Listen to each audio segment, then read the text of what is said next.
Today, we dive deep into the world of Charlie Chaplin, a renowned film figure celebrated not just for his memorable silent performances, but also for his thought-provoking quotes.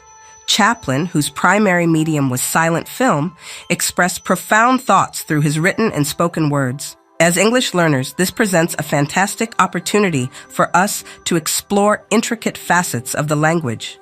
Are you eager to delve into the linguistic beauty of his statements? Join us on this enlightening journey. You'll find that life is still worthwhile if you just smile. This quote uses the future modal will in you'll, which is a contraction of you will.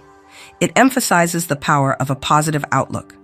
Here, the adverb just modifies the verb smile. Chaplin suggests that even in difficult times, a simple act like smiling can make life feel meaningful and worth living. The mirror is my best friend because when I cry, it never laughs. This sentence employs the present simple tense in is and laughs. The conjunction because introduces a reason for the preceding statement. The pronoun it refers to mirror. Chaplin utilizes personification, giving the mirror human-like qualities to emphasize its consistent and unchanging reflection. Life is a beautiful, magnificent thing, even to a jellyfish. This quote uses the indefinite articles a before beautiful, magnificent thing and jellyfish. The conjunction even is used for emphasis, suggesting the universality of life's beauty. The preposition to shows relation. Chaplin implies that the marvel of life is evident to every living being, irrespective of its complexity. Nothing is permanent in this wicked world, not even our troubles. The verb is, in the present simple tense, indicates a general truth about the world. The adjective wicked describes the noun world, implying its unpredictable and challenging nature.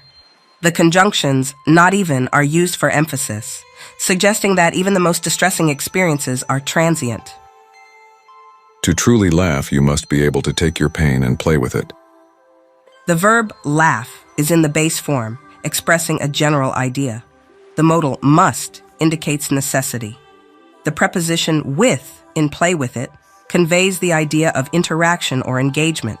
Chaplin emphasizes the resilience and strength in finding humor even in one's struggles. A day without laughter is a day wasted.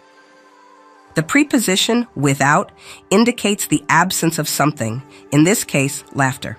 The verb is in the present simple tense signifies a general truth or principle.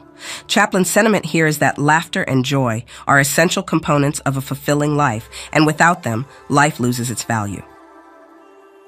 Your naked body should only belong to those who fall in love with your naked soul. The modal should suggests a piece of advice or a norm. The verb belong denotes possession or affiliation. Chaplin emphasizes the significance of genuine connection and love that goes beyond the superficial. We think too much and feel too little. More than machinery, we need humanity. The verbs think and feel contrast cognitive and emotional experiences. The comparative structure, more than we need, suggests that while technology is valuable, human connection is paramount. Chaplin critiques a world focused on progress at the expense of empathy. My pain may be the reason for somebody's laugh, but my laugh must never be the reason for somebody's pain. The modal may conveys possibility, while must denotes an obligation. Chaplin's message here is about ensuring our happiness doesn't come at the expense of another's suffering. Words are cheap. The biggest thing you can say is elephant.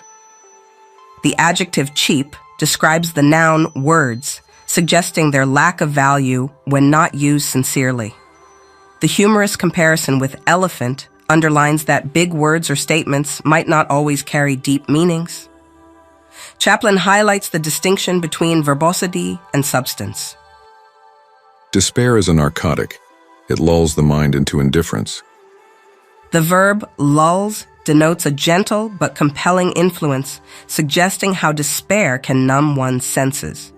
By comparing despair to a narcotic, Chaplin portrays its powerful and potentially harmful effects on the human psyche After all, there are more valid facts and details in works of art than there are in history books. The comparative phrase "more than" stresses the richness of art compared to formal records. Chaplin insinuates that art, in its subjective beauty, can often reveal more truth than objective history. We must laugh in the face of our helplessness against the forces of nature, or go insane. The modal verb "must" suggests a necessity. The conjunction "or" presents an alternative. Through this, Chaplin expresses the importance of resilience and finding humor, even when faced with insurmountable odds. I remain just one thing and one thing only, and that is a clown. The pronoun "that" and conjunction "and" give structure to his self-definition. By focusing on being just one thing, Chaplin emphasizes his commitment to his identity as a performer, despite the multifaceted nature of his career. Life is a play that does not allow testing. The negative "does not" denotes restriction. Chaplin likens life to a performance without rehearsals, conveying that we must navigate its challenges in real time without prior preparation. I'd sooner be called a successful crook than a destitute monarch. The adverb "sooner" indicates preference. Here, Chaplin expresses that he'd rather be perceived in a negative light with success than bear a noble title without means or respect. The saddest thing I can imagine is to get used to luxury. The modal "can" indicates ability. Chaplin conveys the idea that becoming complacent or overly accustomed to luxury can lead to a lack of appreciation for life's simpler joys. Simplicity is a difficult thing to achieve. The adjective "difficult" describes the challenge of attaining simplicity. Chaplin underscores that genuine simplicity is a virtue, not easily attained in a complex world. Why should poetry have to make sense? The modal "should" and verb phrase "have to" convey societal expectations. Chaplin challenges the notion that art, specifically poetry, needs to be logical or easily understood, emphasizing its subjective nature. Well done, learners. Together, we've navigated the depths of Charlie Chaplin's reflections, highlighting key grammatical components like verb tenses, modal verbs, adjectives, and more. As you continue your English learning journey, consider revisiting Chaplin's quotes and films. See if you can spot more linguistic elements and nuances. Remember, every piece of content, be it a film, speech, or written text, is a treasure trove of learning opportunities. Stay curious and keep exploring. Visit our site, EnglishSpeechChannel.com, for exclusive access to video transcripts, offline audio, English lessons, and private classes. Don't forget to explore our free and new ebooks. Also, subscribe to our weekly newsletter for the latest updates. Links in the description below. Thanks for your support.